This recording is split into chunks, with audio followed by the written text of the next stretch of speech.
સુરતમાં corona positive કેસોનો ratio ઘટાડવાને લઈ ટેસ્ટિંગમાં ખેલ કરાઈ રહ્યા હોવાનું નામે એક વિડીયો હાલ વાયરલ થઈ રહ્યો છે અને આ વિડીયો સુરતનો હોવાનો પણ ઉલ્લેખ કરાઈ રહ્યો છે। તો આ વાયરલ વિડીયો અંગે સ્પષ્ટતા કરતા સુરત મનપા કમિશનરે જણાવ્યું હતું કે કોઈ દુરુપયોગ થતો નથી, ખોટા રિઝલ્ટ આવતા કીટનો નાશ કરવામાં આવી રહ્યો છે। સુરતમાં કોરોનાને લઈ તંત્રના કૌભાંડો સામે આવ્યા બાદ ફરી એક કૌભાંડની ચર્ચાએ જોર પકડ્યું છે, જેમાં સુરતના નામે હાલ એક વિડીયો વાયરલ થયો છે।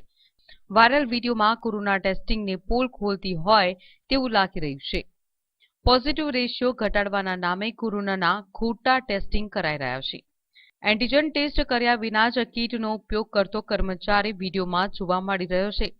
ટેસ્ટ નેગેટિવ દર્શાવવા પ્રવાહીના સેમ્પલો લેવાઈ રહ્યા છે, જેથી કીટનો ખોટો ઉપયોગ દર્શાવી ઓછા કેસ જાહેર કરાવાય છે। હાલ તો આ વાયરલ વિડીયો અંગે તંત્ર દ્વારા કોઈ નિવેદન કરાયું નથી, ત્યારે આ અંગે તંત્રે સાચી હકીકત પ્રજા સમક્ષ મૂકવી જોઈએ તેવી લોકમાંગ ઉઠવા પામી છે। તો હાલ વાયરલ વિડીયો અંગે સ્પષ્ટતા કરતા સુરત મનપા કમિશનરે જણાવ્યું હતું કે કોઈ દુરુપયોગ થતો નથી, ખોટા રિઝલ્ટ આવતા કીટનો નાશ કરવામાં આવી રહ્યો છે।